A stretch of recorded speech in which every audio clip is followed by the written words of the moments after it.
Timeline, 5000 ans d'histoire, Richard Fremder. Les richesses de Salomon, que la Bible décrit comme innombrables, ont toujours fasciné les archéologues et les historiens bibliques qui ont entrepris de vérifier la validité des données fournies par le livre des rois. Il y a eu des films, il y a eu des romans, vous avez tout ce que vous voulez sur les mines du roi Salomon, etc., etc. En 1937, une caravane de chercheurs, regroupant des géologues, des historiens, des architectes, des fouilleurs et un photographe, se lance à l'assaut de la Palestine à la recherche des célèbres mines de fer de Salomon, dont je vous parlais il y a un instant. Le chemin est long, pénible. L'équipe dépasse les monts de Juda, traverse le Negueb, s'engage dans le Wadi el-Araba, vous savez, la vallée du désert, qui est en fait le tronçon d'une énorme crevasse qui fend la croûte terrestre de l'Asie mineure à l'Afrique. Il décide de faire une halte et il s'attaque à la roche à coups de pioche. Et aussitôt, il tombe sur de la malachite et des minerais de fer. Chose curieuse, partout où il rencontre du minerai de fer, il découvre des entrées de galeries, vestiges d'une exploitation minière depuis longtemps abandonnée. Gardant dans un coin de la tête cet élément singulier, ils poursuivent jusqu'au Golfe et arrivent au but de leur voyage, le Tel el-Khelifeh, une petite colline solitaire qui s'élève au-dessus de la plaine de Palestine. En l'explorant, ils découvrent des hameçons de cuivre, des briques, des ruines de murs et de nombreuses boules composées d'une substance à première vue indéfinissable. En fait, c'est ce qu'on appelle des scories. Alors ils sont ébahis, ils font une pause, ils récapitulent, minerais de fer, malachite, dans le Wadi el-Araba, les scories, les hameçons de fer, juste à côté d'un golfe que la Bible nomme mer des roseaux.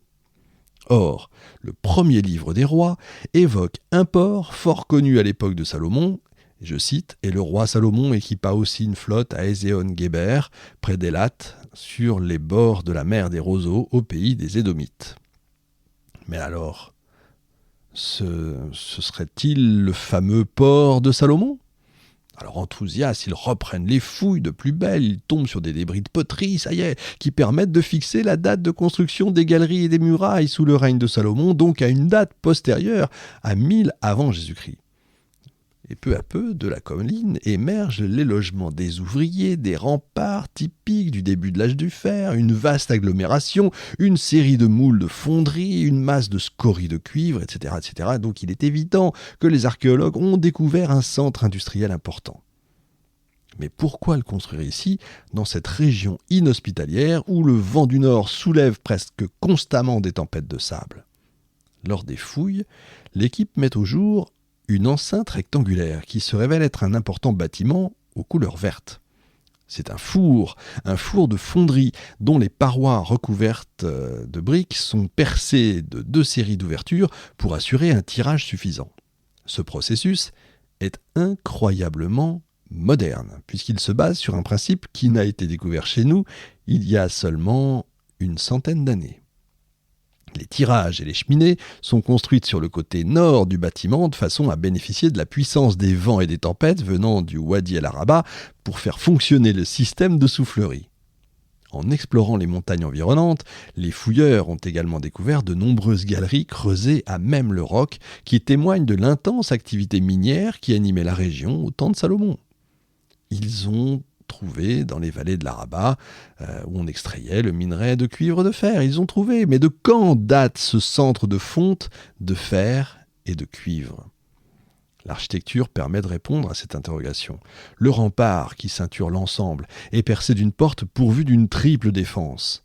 Aucun doute possible, le Tel el-Khelifeh est bel et bien Ezion-Géber, le port du roi Salomon. Cette théorie est confirmée par la présence de traces de chantiers navals. On a donc là, en plein désert, l'antique port de Salomon, réputé pour ses gigantesques bateaux qui s'en allaient comme ça à l'aventure pour remplir leurs cales de marchandises rares et exotiques, et pour son centre de l'industrie du cuivre. Nulle part ailleurs, en Égypte ou en Asie occidentale, on a trouvé un haut fourneau aussi impressionnant. C'est, sans conteste, la plus grande fonderie de l'Orient ancien qui fournit le fer indispensable à la fabrication des objets de culte pour le temple de Jérusalem.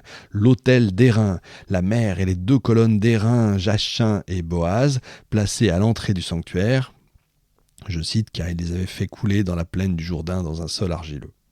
D'autres fonderies de cuivre plus modestes ont été découvertes au sud de Gaza qui ressemblent aux fourneaux de Tel el-Khelifeh. Rappelons que David, après avoir vaincu les Philistins, leur avait arraché leur monopole de la fabrication du fer, souvenez-vous, en leur empruntant leur procédé de fonte. Je cite le Deutéronome chapitre 8 des versets 7 à 9, « Car le Seigneur ton Dieu va t'amener dans un pays excellent, dont les pierres sont de fer et des montagnes desquelles tu extrairas le cuivre. » C'est ce qu'on peut lire dans la description que Moïse a donnée à la terre promise aux enfants d'Israël. Et de fait, les fouilles récentes permettent de dresser un tableau d'un étonnant essor industriel.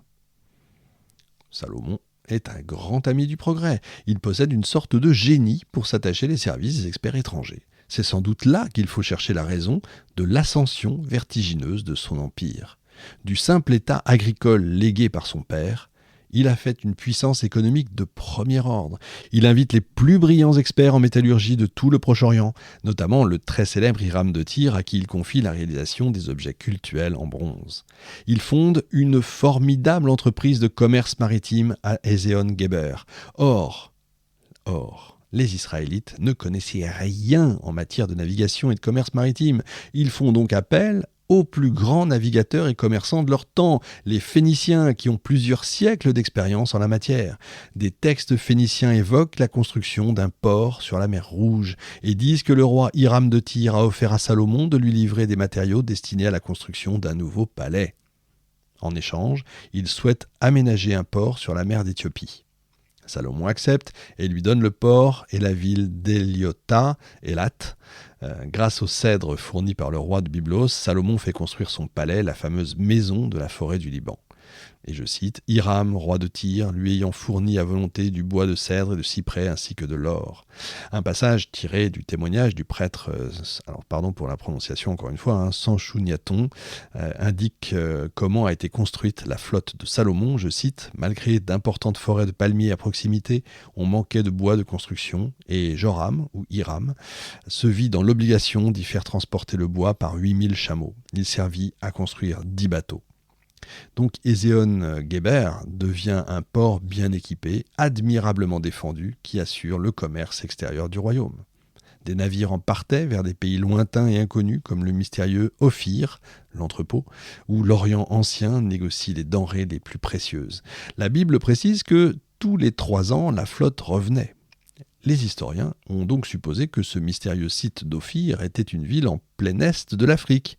Mais quelle ville? Et comment la trouver? Alors on continue, les sources égyptiennes mentionnent un pays merveilleux, d'où ils acheminent des balsamodendrons, de l'ébène, de l'encens, de l'or et toutes sortes de bois odorants, d'animaux exotiques, bois de santal, peaux de panthère, singes, etc.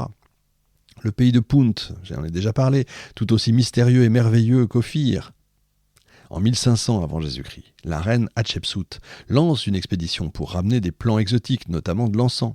Elle passe par un canal situé dans la partie orientale du delta et arrive dans la mer Rouge, sans encombre à Punt. Je cite le texte. Les égyptologues pensent que ce pays se trouverait en Afrique de l'Est, peut-être en Somalie. Les fouilles qui ont été menées au sommet du Tel el-Mutwelzim, dans la plaine d'Israël, ont permis de mettre au jour les restes de la ville de Megiddo, en plein cœur du pays des grues et des cigognes. La ville de Megiddo, en Galilée, célèbre dans la ville comme ayant accueilli les écuries du roi Salomon, est citée dans le premier livre des rois comme l'un des grands chantiers du grand roi.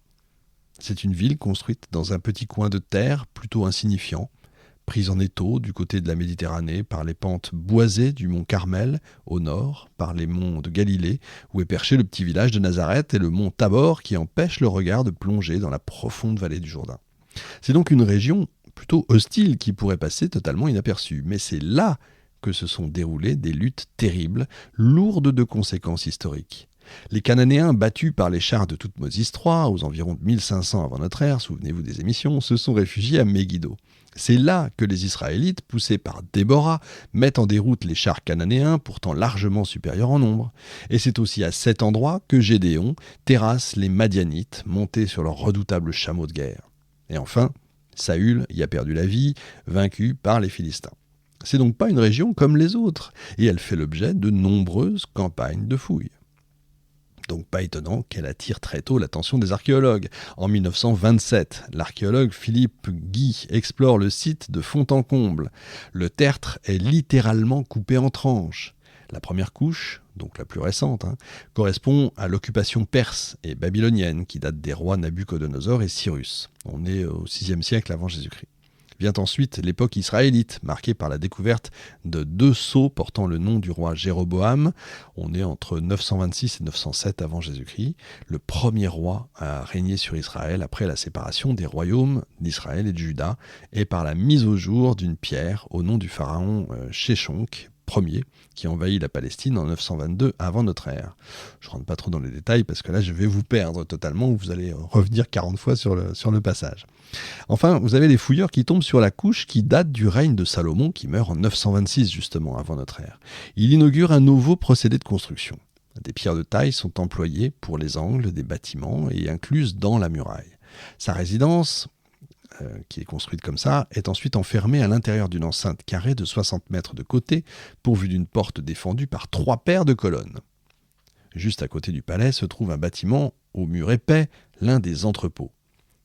Eh bien, l'entrepôt et le palais font partie du siège de l'administration du 5e district d'Israël, placé sous la direction d'un haut fonctionnaire qui réside dans le palais. Il est principalement responsable de la perception des impôts en nature. L'élément le plus remarquable d'ailleurs du palais, c'est son dallage piqué de longues rangées de parallélépipèdes de pierre. Vous pouvez voir ça sur internet évidemment. Megiddo se trouve sur l'un des tels les plus imposants de Palestine. Situé encore une fois, au pied du mont Carmel, il domine la plaine d'Esdrélon au débouché d'un défilé qui empruntait la grande route pour relier l'Égypte, je le disais tout à l'heure, à la Mésopotamie par la côte. C'est un endroit stratégique, encore une fois, qui préside aux destinées militaires et économiques de la région depuis le 3e millénaire avant notre ère. Timeline, 5000 ans d'histoire, Richard Fremder.